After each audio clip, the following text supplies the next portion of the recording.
Allez, bonjour à tous, j'espère que vous allez bien. Aujourd'hui, revue de marché avec des cryptos qui baissent. On verra sur BTC si on a des signaux intéressants. Est-ce qu'on a une grosse structure de top que certaines personnes commencent à parler. On parlera bien sûr d'Ether, quelques altcoins. Vous m'avez demandé d'analyser Flux, SEI et ADA qu'on verra en fin de vidéo. Et on parlera bien sûr ici du marché US. Je tiens à vous rappeler l'offre du moment, 200 € offerts sur le programme Devenir Trader. Si vous voulez vous former, avoir une stratégie de trading, avoir ici tous mes outils, les indicateurs, les fichiers que je partage et surtout vous apprendre à trader. On n'est pas ici sur un petit cours qui va se visionner en seulement 5 minutes. Non, on est sur plus de 30 heures de vidéos, un accompagnement sur le long terme, un suivi en message privé, un coaching de mon côté. Le but, c'est que sur le long terme, vous devenez un trader rentable et que vous soyez autonome, tout simplement que vous sachiez prendre vos propres décisions. C'est pour ça qu'il y a un accompagnement, c'est pour ça qu'il y a un coaching personnalisé. Je ne vous laisse pas tout seul et dans tous les cas, vous ne prenez aucun risque puisque cette formation est accompagnée de la garantie trader rentable ou remboursé si à la fin du programme vous n'avez pas une nette amélioration de vos résultats. Et moi je m'engage à vous rembourser l'intégralité du programme. Je fais ça tout simplement parce que j'ai formé des centaines de traders et j'ai des retours bien plus que positifs à propos de ce programme là et de l'accompagnement. Donc je sais tout simplement l'offre que je mets en jeu et tout simplement l'accompagnement que je propose. Donc voilà, si ça vous intéresse, vous pouvez cliquer ici sur le premier lien en description. Si vous avez des questions, bien sûr, je suis joignable, soit en mail, vous allez ici tout en bas et vous avez ici mon mail, vous pouvez me contacter ou sinon vous pouvez m'envoyer un message juste ici. Alors, je commence direct par le BTC. Bon, je vois pas mal de personnes qui commencent à parler ici d'une épaule tête épaule, d'accord, qui est tout simplement une pattern de retournement qui est en général plus puissante qu'un M. Ça c'est un M top, c'est-à-dire qu'on a un sommet, un creux, un sommet plus bas que le précédent et un creux plus bas, un break ici de la ligne de coup. En plus on voit qu'on est parfaitement revenu retester la ligne de coup. La ligne de coup c'est quoi? C'est tout simplement ce niveau-là qui est le creux intermédiaire entre les deux sommets du M. En général c'est un niveau qui fait souvent office de résistance ou de support si on parle d'une ligne de coup d'un W. C'est assez classique d'avoir ce genre de structure avec ici un pullback ou inversement ce genre de structure en M avec ici un pullback où très souvent on a un rejet. Alors je vais pas repasser en revue toutes les structures qu'on a réalisées, mais souvent qu'on a comme ça des patterns en W, c'est très souvent que c'est des niveaux qui font office de support lorsqu'on revient les chercher. Alors, des W weekly assez connus, on a le W weekly lors du bottom de 2019 ou pendant le crack Covid, on voit qu'on est revenu parfaitement méché. Les ATH c'est également des lignes de coup également qu'on peut prendre en compte parce que le fait de break un ATH, et ben c'est ici une plus grosse structure en W, on est venu parfaitement pullback. Voilà, il y en a plusieurs ici, des structures de retournement, mais ce qu'il faut se dire c'est que une pattern de retournement, en général quand on a une ligne de coup, c'est un niveau très intéressant pour localiser un trade, que ce soit pour prendre des longues ou des shorts. Maintenant ici, c'est beaucoup trop tôt pour parler de cette pattern de retournement, de cette épaule tête-épaule. Moi je vous l'ai dit, j'ai réduit mon exposition, je reparlerai un peu plus en profondeur après sur les cryptos où j'ai réduit mon exposition, mais cette pattern de retournement sur BTC m'envoie déjà un signal qui est pas spécialement très bullish. On peut être ici sur à nouveau une pattern en W qui inverserait cette dynamique, mais pour ça il faut break la ligne de coup. Donc globalement il y a deux niveaux ici à surveiller sur BTC. Les acheteurs aimeraient un regain ici, un break des 107 000 $ et break cette ligne de coup là, et valider une structure en W qui invaliderait cette pattern de retournement et offrir un signal bullish avec ici un break d'un niveau important. Et les vendeurs ou ceux qui souhaitent que le marché baisse aimeraient qu'on perde ce niveau là parce que là on validerait ici une sorte d'épaule, tête-épaule, ce qui nous validerait une pattern de retournement. On perdrait en plus le tunnel 4 heures et là on serait dans ce genre de configuration où on entamerait une dynamique beaucoup plus baissière. Dans ce genre de cas, pour moi, si on commence à perdre les 101 500 $, on aurait de grandes chances de revenir chercher vers les 91 500 $. Si je mets en plus un Fibo, c'est des niveaux de retracement intéressants. On voit qu'on reviendrait chercher nos 0,5 de retracement. On serait sur ce niveau très important qui est un gros niveau de polarité. Lorsqu'on l'a réintégré, qu'on a break les 95 000 $, c'est à ce niveau-là où moi je suis repassé boule sur les marchés et j'ai pris quand même pas mal de longues. Donc voilà, moi j'ai allégé ici sur pas mal de cryptos. On m'a demandé les cryptos sur lesquels j'ai allégé, sachant que j'ai fortement renforcé pendant cette baisse BTC, ETH, j'avais Sol et hyper liquide à ce niveau-là, et j'ai fortement pris mes profits, surtout sur ETH seul hyper liquide, parce que sur du long terme, j'estimais être un poil sous-exposé en BTC, donc c'est pour ça que j'ai préféré prendre beaucoup plus de profit sur ces trois-là. On pourra en reparler après sur comment je m'étais positionné, pourquoi j'ai pris mes profits. Maintenant attention, je reste quand même exposé, on est sur une prise de profit partielle, hein. J'ai pas vendu la totalité, j'ai pas vendu non plus 60-70%, bien entendu, mais on est ici dans une première réduction de mon exposition suite à un signal ici que je n'ai pas aimé de mon côté. Maintenant, comme je dis, sur du court terme là, on voit que, hop, je passe sur BTC. Sur du court terme, on est un peu dans une zone de range là, on voit, hop.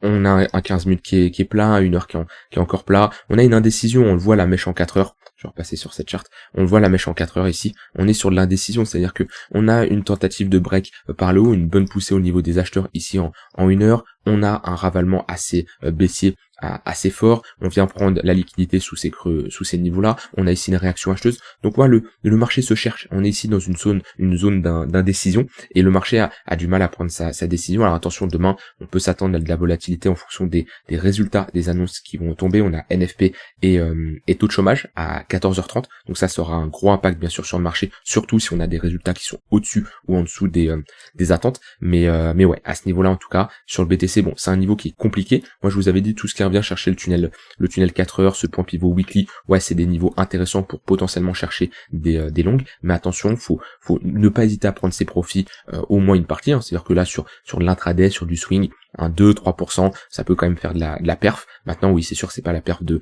l'année.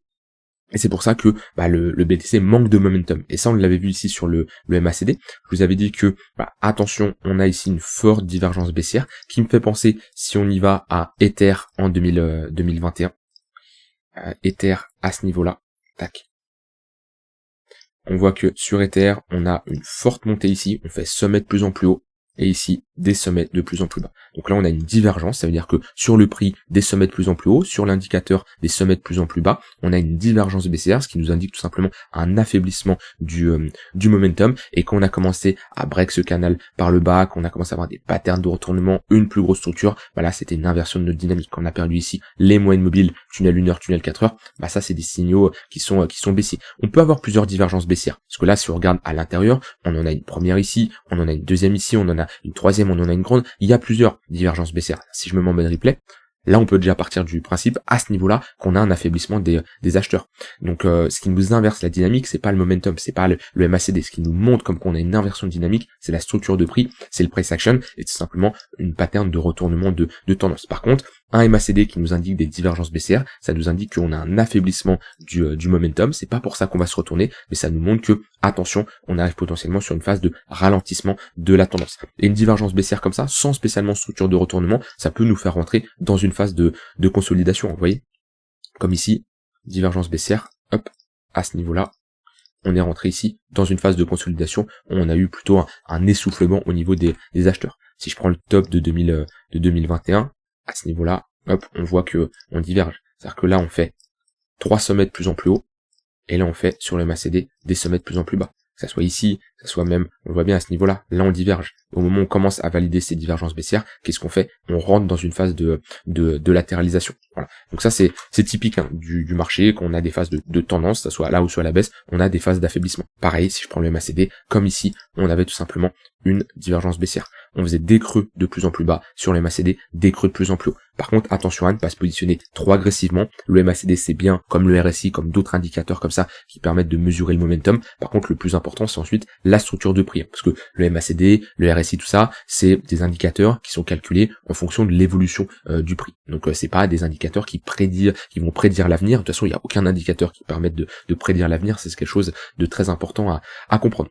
Donc moi, mon plan, si je reparle de mon plan que j'évoque ces derniers jours et qui est toujours le même, j'ai réduit mon exposition, on va passer sur les altcoins juste après, où j'ai réduit mon exposition quand on a break ce niveau-là. Pour le moment, ça porte ses fruits, et même si on a une réintégration, je n'ai aucun mal à me réexposer à nouveau, limite si c'est pour rentrer légèrement plus haut, mais dans le contexte de marché qu'on a actuel, moi je préfère être méfiant, selon moi, parce que j'aime pas ce type de pattern, après avoir fait une déviation au niveau de la TH, et ici d'avoir une petite réintégration avec une prise de liquidité en weekly. Donc moi, mon scénario, il est simple, enfin mon scénario, mon plan, hein, comme je dis, je cherche pas à prédire l'avenir. Mon plan il est simple, réintégration de ce niveau-là avec une bonne clôture daily et de l'acceptation, je peux me réexposer sur des cryptos comme BTC, Ether, Solana, hyper liquide. Tant qu'on a pas ça et des signaux de faiblesse, et ben je préfère attendre des retracements plus bas pour potentiellement me positionner, un peu similaire à ce que j'ai réalisé ici.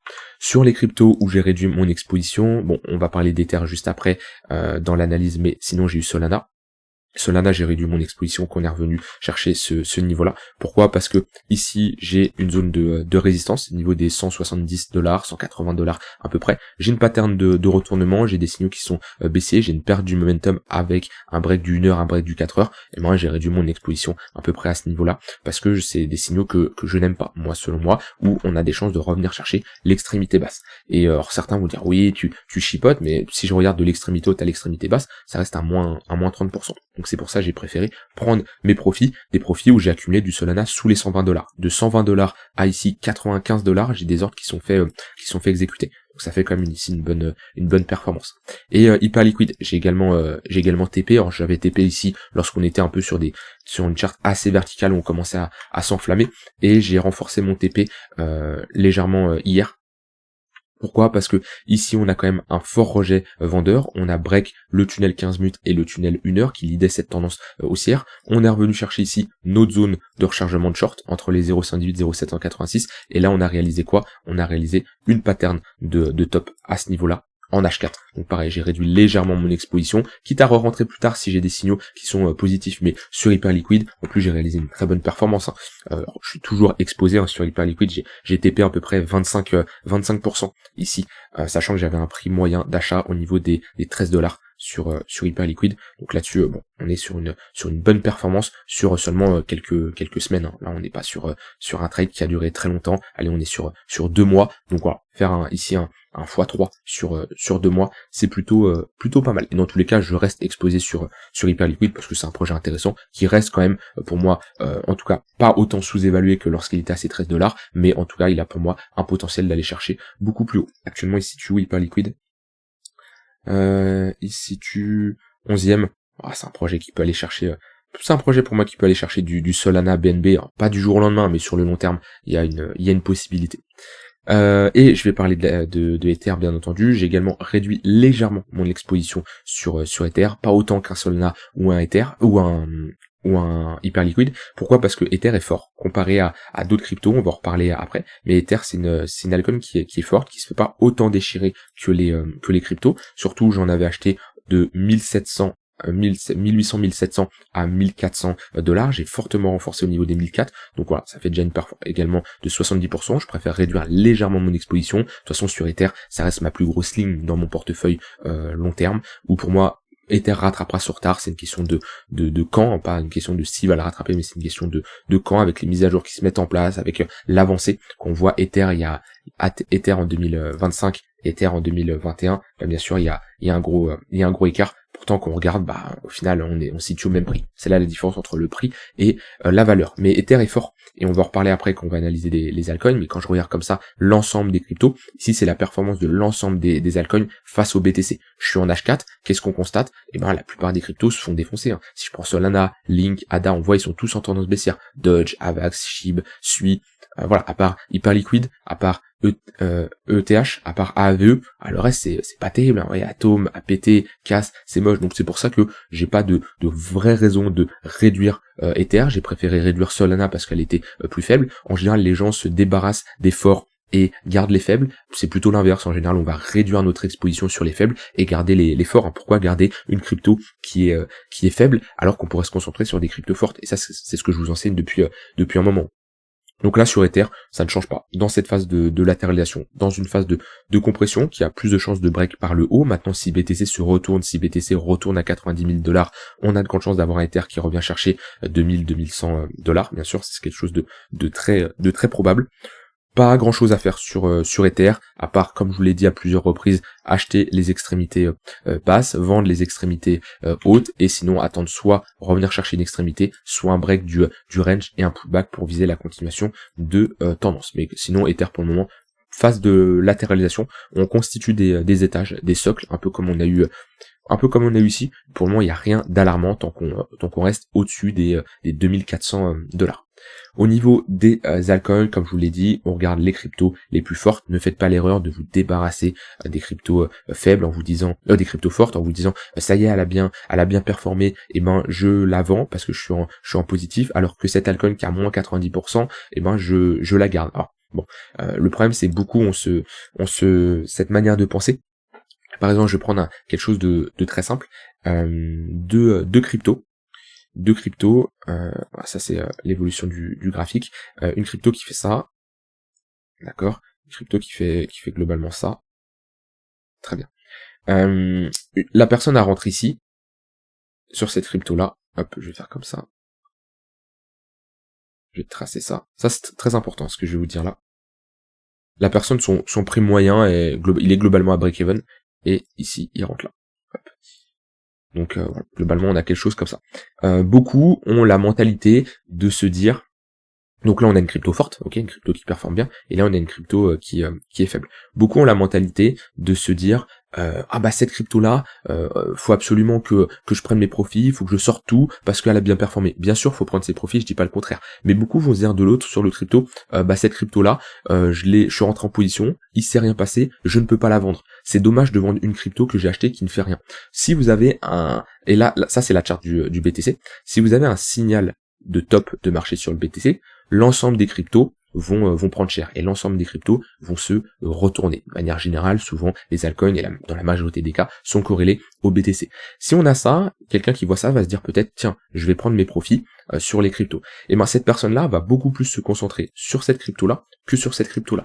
Parce que elle va se dire, ah oui, mais cette crypto-là, je suis pas en positif, c'est dur de vendre à perte si on est légèrement en dessous, ou alors je l'ai acheté il y a 3 mois, j'ai rien gagné, j'ai rien perdu, bah autant attendre, et par contre ça va être très simple de vendre cette crypto-là. Alors que techniquement, cette crypto-là est forte, elle a plus de chances de rester forte. C'est-à-dire que si cette crypto-là a été forte, les retracements en général des cryptos fortes, eh ben, sont beaucoup moins importants. Je prends Ether, je prends Hyperliquid, je prends AVE.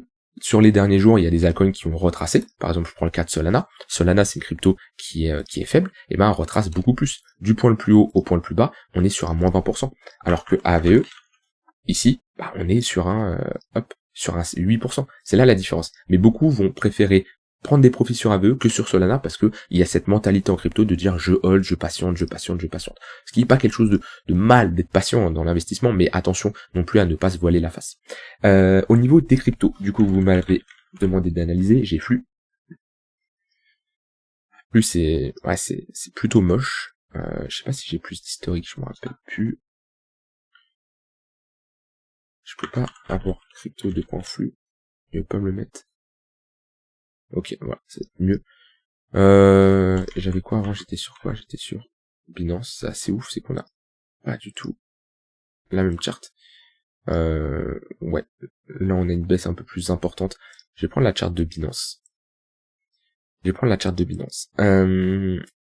C'est pas la charte la plus jolie, déjà. Or que je prenne les deux charts, c'est pas la charte la plus jolie. Déjà, si je mets des moyennes mobiles, bon bah voilà, on a une très bonne représentation ici d'un tunnel daily et un tunnel 3 jours qui est orienté à la baisse. Et bah voilà, on break un gros niveau. Une phase de consolidation, un niveau de support qui a commencé en 2022, qui a break en 2025. Donc on est sur 3 ans de range, un range qui break par le bas. On a un déplacement de la valeur ici. Si je prends l'entièreté du range, voilà, on a ici notre value area low, on la break par le bas. Et surtout, voilà, on a tenté de réintégrer, on n'a pas maintenu. Là, on a un déplacement de la valeur, c'est-à-dire qu'on commence et on a de l'acceptation en dessous de cette phase de latéralisation. Est-ce que moi, j'ai envie d'acheter une crypto qui sort d'un range de 3 ans par le bas? Non. Pour moi, j'ai pas envie d'acheter une crypto qui sort d'un range de 3 ans par le bas. Ici, les différentes hypothèses de travail qu'il peut y avoir, c'est soit vraiment on a dès maintenant une réintégration et la validation de cette pattern de retournement, ou dans ce cas-là, avoir ce genre d'entrée avec ici une invalidation sous la structure et d'aller chercher ce sommet-là, ça peut être un bon trade qui peut se prendre. Revisiter ici l'extrémité opposée, ça nous donne du 2-3 pour 1. C'est tout à fait possible. C'est une target objective selon moi après une déviation réintégration, d'aller chercher l'extrémité opposée. Ça c'est le premier plan, c'est si là on a une réintégration qui arrive avec cette validation de cette pattern de retournement, comme je vous ai indiqué tout à l'heure, si on a un pullback sur la ligne de coup, ça se joue et ça se longue. Ou alors si on perd plus bas et on creuse, et ben si on commence à voir un socle qui se dessine, et cette fois-ci qui break par le haut, bah là on pourrait être dans ce genre de configuration pour chercher des longues au moment du break. Mais attention à ceux qui font du DCA, c'est pour ça, beaucoup m'ont dit, ouais Nico, pourquoi tu tapes sur les gens qui font du DCA, pourquoi t'es pas fan de cette méthode? Enfin, c'est pas je tape sur les gens qui font du DCA, il y a pas de mal, c'est surtout sur la méthode en elle-même. Après, si vous êtes à l'aise, pourquoi pas, mais quand je vois certaines cryptos, quand je vois Flux, quand je vois des EGLD, hop, ouais, des GLD, c'est moche. Comment on peut faire du DCA là-dessus? C'est pour ça, moi, j'ai des altcoins, j'ai même des altcoins en négatif, j'ai pas de mal à l'admettre, hein, sur mon portefeuille de plusieurs cryptos, même si je suis largement positif avec ce qu'on a eu 2023, 2024, 2025, j'ai des cryptos qui tirent la gueule, et je n'ai aucun mal à cacher là-dessus, j'ai toujours été honnête avec vous, et tu peux pas dire que toutes mes positions sont dans le vert. Bah, maintenant, bien sûr que c'est ça la différence, c'est que les pertes que je vais avoir vont être minimes comparées aux gains que je vais faire. Mais en tout cas, je ne fais pas du DCA sur ces altcoins-là. C'est une altcoin qui est forte, que je suis rentré en position, je vais pas commencer à l'accumuler dans une charte qui est baissière. Et là, Flux, ouais, c'est pas terrible. Sei, bah le plan a toujours été le même. Je sais plus quand j'ai fait une analyse, il y a pas très longtemps, mais ouais, la charte elle est déjà dessinée. Voilà ce qu'il nous faut pour potentiellement que je rentre moi en tout cas en position. Après, quand je dis qu'il faut rentrer en position, je parle surtout de moi. Quand je dis tiens sur Flux je pourrais rentrer là, je parle de moi. Chacun a un profil différent, une manière de faire. Je dis pas de me copier, et ce que je partage au quotidien, c'est pas dans le but que je sois copié. Moi je vous partage ma méthode en toute transparence, comment je fonctionne, d'accord, sans dire spécialement ce que vous voulez entendre. C'est la différence entre peut-être certains youtubeurs qui vont vous dire tiens je dis ce que mes abonnés veulent entendre, comme ça les rassure. Non, moi je suis pas là-dedans. Si je dis quelque chose qui ne vous plaît pas, bah, malheureusement c'est ma manière de penser, et souvent c'est comme ça qu'on apprend aussi, hein. Si on suit quelqu'un qui va toujours dans votre sens et tout, bah c'est peut-être pas la meilleure des choses. En tout cas, moi ça c'est mon avis. Maintenant voilà, la charte elle est dessinée sur Sei. Si on a une réintégration des 25 centimes de dollars, on a ici la réintégration de ce niveau-là, la validation d'une pattern de retournement en weekly, et le break du tunnel daily. Bah, c'est le seul signal que je vois ici. Et si on maintient, et si on n'y va pas, et qu'on fait un plus bas à ce niveau-là, et ben faudra attendre une autre pattern de retournement plus tard se dessiner, hein. Ça peut être là, ça peut être ici, on ne veut pas, hein. Ça peut être encore plus bas, je ne sais pas, mais en tout cas le plan à l'heure actuelle, le seul plan envisageable sur du long terme, c'est la réintégration de ce niveau-là pour aller targeter l'extrémité haute, globalement les 70 centimes. Donc voilà, un trade ça donnerait ça, quoi. Et là on parle en clôture weekly, hein. C'est-à-dire que là ce trade là je l'invalide si on a une clôture weekly sous ce niveau-là. Et pour aller chercher ici du 3 pour 1, ça peut être intéressant. Voilà pour Sei. Et dernière crypto, ADA qui a été forte pendant un moment. On a quand même très bien performé. C'était à ce niveau-là. Plus 270%.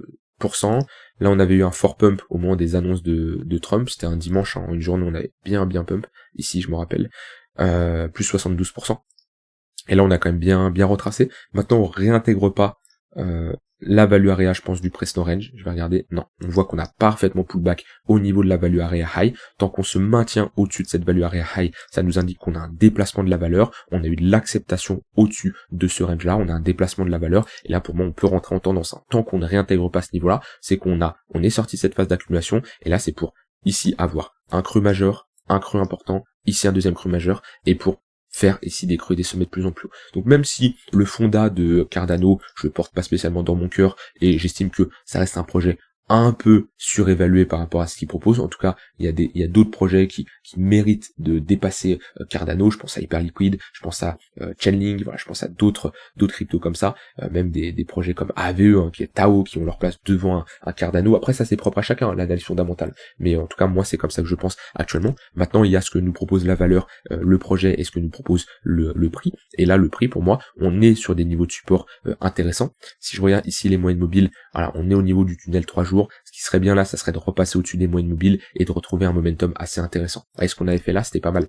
Cette pattern en W, pullback sur la ligne de coup, comme je vous l'ai expliqué tout à l'heure, on repasse au-dessus des moyennes mobiles. Là, c'est un signal intéressant. Si on fait quelque chose pareil là, une structure en W, pourquoi pas dans une grosse structure, ça peut nous amener à revenir chercher ici les 1,17. C'est une bonne zone intéressante.